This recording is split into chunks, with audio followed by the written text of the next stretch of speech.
अस्सलाम वालेकुम, welcome to my YouTube channel. आज हम करेंगे एस्टर्स। एस्टर्स दिखने में थोड़ा सा मुश्किल लगता है लेकिन बिल्कुल भी मुश्किल नहीं है और बहुत आसान है। कार्बोक्सिलिक एसिड के बारे में हम पढ़ चुके हैं, अल्कोहल्स के बारे में हम पढ़ चुके हैं। कार्बोक्सिलिक एसिड ये होता है कि अगर किसी कार्बन के ऊपर अगर कोई कार्बन है और किसी भी एक कार्बन के ऊपर अगर डबल बॉन्ड O और नीचे OH लिख दिया जाए तो ये चीज बता देती थी कि ये कार्बोक्सिलिक एसिड है। सेम इसी तरह अगर दो कार्बन में एक हाइड्रोजन की जगह पे OH लग जाता था तो ये बता देता था कि ये अल्कोहल है। ये इसके आइडेंटिफिकेशंस हैं कि क्या चीज OH बताता है कि ये अल्कोहल है, ये चीज बताती है कि ये कार्बोक्सिलिक एसिड है।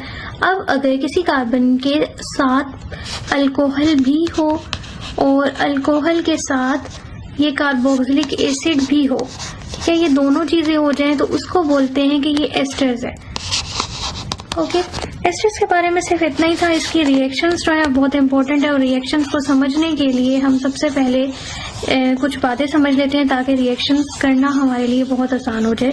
और वो रिएक्शंस क्या हैं कि अगर हम एक अल्कोहल बनाते हैं तो अल्कोहल क्या होता है, बहुत सिंपल है कि अगर मैं एक कार्बन है उसके लिए 4 हाइड्रोजन होते हैं तो एक हाइड्रोजन को रिमूव करके मैं उसकी जगह OH लगा देती हूँ तो OH ये बताता है कि ये अल्कोहल है। अब मुझे अगर इसको नेम देना हो तो बहुत आसान है। इसके अंदर सिर्फ एक कार्बन है इसलिए इसका नाम होगा मेथ, क्योंकि मेथ आपको ये बताता है कि 1 कार्बन है, एक कार्बन है। ये नेम्स मैंने इसको नेम दे दिया मेथ। फिर मैंने देखा कि सिंगल बॉन्ड है इसलिए AN आ जाएगा। OH लगा हुआ है तो ये अल्कोहल है जो आपको बताएगा कि OL आपने लगा देना, क्योंकि OH लगा हुआ है मतलब कि अल्कोहल है। तो ये मेथानॉल है मतलब कि अल्कोहल है।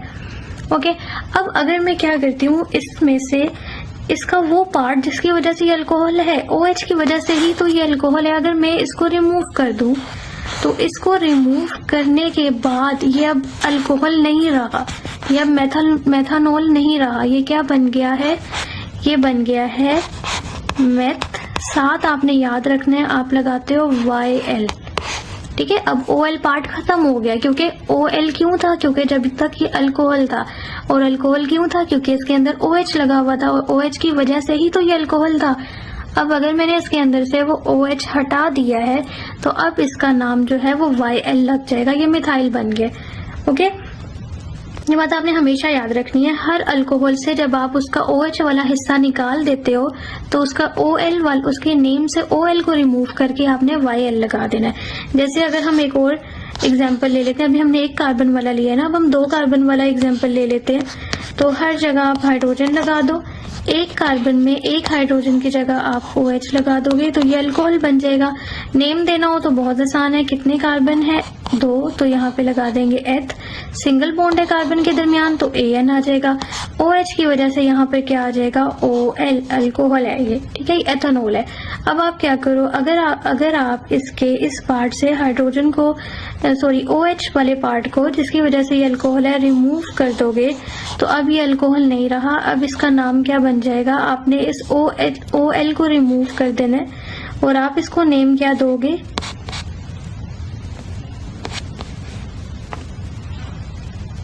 मैं इसको नेम यहाँ दे देती हूँ ETH और YL, ठीक है। आप देख सकते हो कि अब आपने इसके OL वाले को हटा के आपने इसको नाम दे दिया है YL।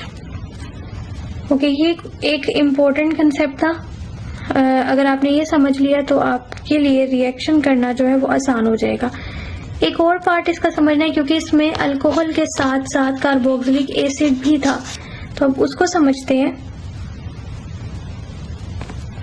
उससे पहले हम इसको रिमूव कर लेते हैं, हम रिएक्शन स्टार्ट करते हैं। ओके, रिएक्शन स्टार्ट करने से पहले ना, जब भी हम रिएक्शंस करते हैं तो एरो के ऊपर जो चीज होगी उसको आपने याद करना या उसको देखना बहुत जरूरी होता है, क्योंकि ये मस्ट है। हर एरो के ऊपर जो चीज लिखी हुई है वो एक अलग रिएक्शन को इंडिकेट करती है। अब पहला रिएक्शन देखते हैं, जैसे इन्होंने लिखा हुआ है CH3CH2 C double bond OH plus CH3OH। Then मैंने आपसे कहा है कि एरो के ऊपर देखना जरूरी है। एरो के ऊपर लिखा होगा डाइल्यूट H2SO4, ये होगा तो तभी ये रिएक्शन होगा, ठीक है। तो ये जरूरी है, मस्ट याद करना। देन आपने अब आप बताएं कि रिएक्शन क्या होगा। तो रिएक्शन जो चीज होता है सबसे पहले वो डिपेंड करता है कि एरो के ऊपर क्या चीज बनी हुई है, क्या चीज लिखी हुई है। और दूसरी चीज यहाँ पे अगर आप कोई इसको देखें तो आपको थोड़ा अजीब लग रहा होगा क्योंकि हमने इसको स्ट्रक्चर में पढ़ा है, तो हम एक दफा बनाकर देख लेते हैं कि ये है क्या। और यहाँ पे कंडेंस लिखा हुआ है, आप देखें पहला कार्बन है, दूसरा कार्बन है, तीसरा कार्बन है, ये 3 कार्बन बना लिए। पहले कार्बन पे 3 हाइड्रोजन्स लगे हुए हैं तो आप यहाँ पे 3 लगा देंगे, दूसरे पे 2 लगे हुए हैं। जब दरमियान में कोई साइन नहीं होता ना, इसका मतलब कि उनके दरमियान सिंगल सिंगल बॉन्ड है। और लास्ट कार्बन पे ये चीज लगी हुई है, इसको हम ऐसे लिखते हैं, ठीक है। मैंने आपको बताया था कि इसको इन शॉर्ट जो है वो ये भी लिखा जाता है। सी के ऊपर 2 हाइड्रोजन 2 ऑक्सीजन लगे हुए हैं और H, ओके। और ये COH क्या बता रहा है कि कार्बोक्सिलिक एसिड है। तो ये स्ट्रक्चर फॉर्म हम पढ़ते हुए आए हैं, यहाँ पे कंडेंस लिखा हुआ है, इसलिए कंफ्यूज नहीं होना, मतलब इनका सेम है। अब अगर हम इसको नेम दें तो 3 कार्बन है तो हम इसको नेम कैसे देंगे, प्रोप, क्योंकि 3 कार्बन है, दरमियान में कुछ नहीं होता, सिंगल बॉन्ड होता है, इसलिए AN आ जाएगा। ये चीज आपको बता रही है कि ये एसिड है, कार्बोक्सिलिक एसिड है, इसलिए आप इसके साथ लगा दोगे OIC एसिड, ओके। अब इस दूसरी चीज को नाम कैसे देंगे, आप देखें कि कार्बन है, इसको भी अगर स्ट्रक्चर बना के देखें तो ये ऐसे है, कार्बन के ऊपर 3 हाइड्रोजन लगे हुए हैं और फिर OH लगा हुआ है, तो ये 1 कार्बन है और साथ OH लगा हुआ है, तो इसको क्या बोलते हैं, ये अल्कोहल है। और अल्कोहल को नेम कैसे देंगे, 1 कार्बन है तो आप इसको नेम दें METH, मेथ, और सिंगल बॉन्ड है AN, और अल्कोहल की वजह से इसके साथ क्या आ जाएगा, OL, ओके। जब हम इनका रिएक्शन स्टार्ट करते हैं तो जब भी डाइल्यूट H2SO4 होता है, इसका मतलब है कि वाटर सेपरेट हो जाएगा। और वाटर कैसे सेपरेट होगा कि आप इस जो अल्कोहल वाला पार्ट है इससे आप OH लोगे, क्योंकि वाटर का मतलब होता है H2O, मतलब ये उसमें 2 हाइड्रोजन है और 1 ऑक्सीजन है। यहाँ से आपने OH ले लिया, अब 1 ऑक्सीजन और 1 हाइड्रोजन हो गया, लेकिन 2 हाइड्रोजन होने चाहिए, इसीलिए आप जो दूसरा वाला पार्ट था उससे H रिमूव कर दोगे। तो जब आपने इन दोनों को सेपरेट कर दिया तो यहाँ पे क्या मिल जाएगा, हमें वाटर मिल जाएगा, ठीक है। देन बाकी जो चीजें रह गई हैं उनको आप जस्ट ज्वाइन कर लोगे, ओके। अब आप देखें कि H चला गया है और यहाँ से OH चला गया, तो पीछे क्या रह गया, यहाँ से इस H को रिमूव कर दो और इधर से इस OH को रिमूव कर दो, क्योंकि ये निकल गया। बाकी जो चीज है उसको एज इट इज जोड़ देंगे, CH3, CH2, C double O, और फिर ये जो CH3 है इसको जस्ट ऐसे ही अटैच कर देंगे। अब इसका नाम क्या होगा, अभी ये देखें ये अल्कोहल था, अल्कोहल से जब आपने OH निकाल दिया तो इसको नाम क्या देना था, अभी मैंने आपको सिखाया था।